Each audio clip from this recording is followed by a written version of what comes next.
And alternating current I in amps is a certain circuit, in a certain circuit can be found after t seconds using I equals 3 sine 165t, where 165 is a degree measure. Rewrite the formula in terms of the sum of two angle measures. Well, I think we can think of several values on our unit circle that would add up to be 165. I think the first thing that pops into my head would be if we use 120 and 45.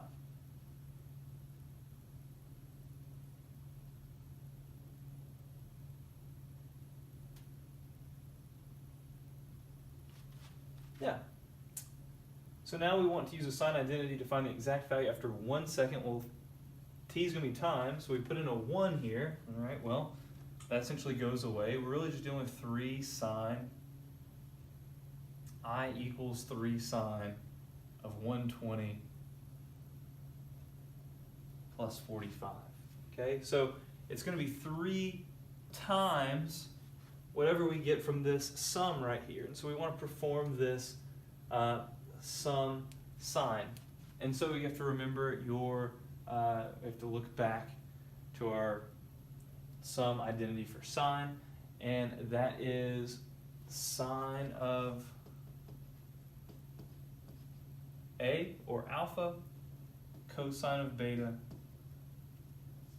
Beta is 45. And then we are going to add cosine of alpha plus times sine of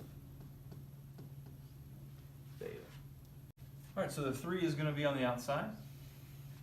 Sine of 120 we know is root 3 over 2. Cosine of 45 degrees we also know is root 2 over 2. Cosine of 120, we're going over a half in our second quadrant, so that would be a negative 1/2 for cosine of 120. Sine of 45 degrees, of course, is root 2 over 2. So let's simplify this down. We can leave the 3 on the outside there. That would be root 6 over 4. We multiply those. Here, we're adding a negative, that's subtracting root 2 over 4.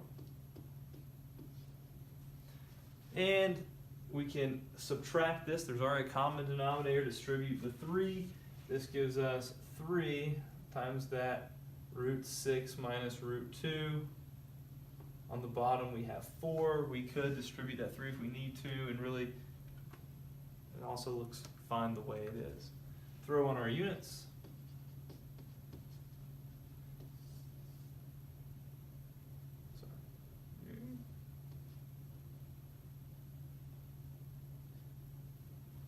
There we go. And we're done.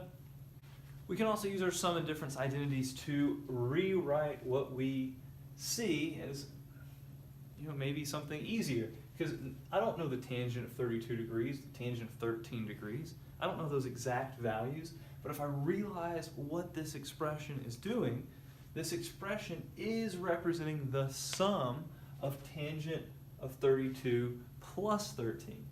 That's what this is. So this is really tangent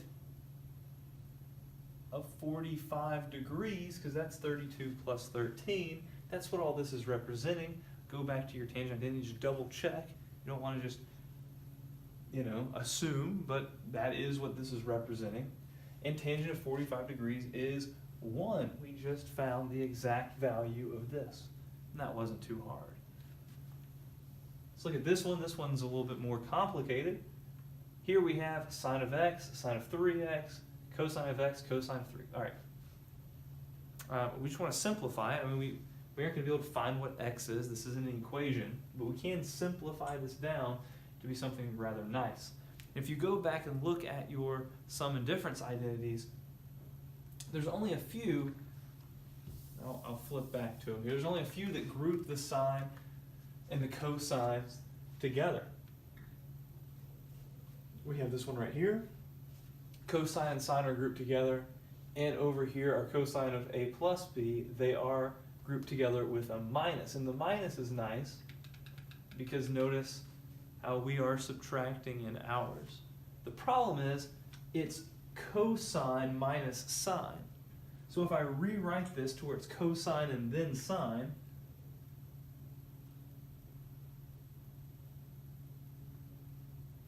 that'd be a negative plus sine of x, sine of 3x.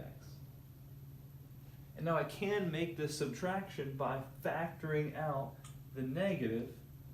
We have a negative 1 on the outside, and then, so if I just rewrite this, make the negative 1 on the outside, and now we're subtracting. And so this is representing our cosine, our angle sum identity for cosine. So this is negative 1 outside of cosine, or I just write it as negative cosine x plus 3x. And those terms can be combined to be a negative cosine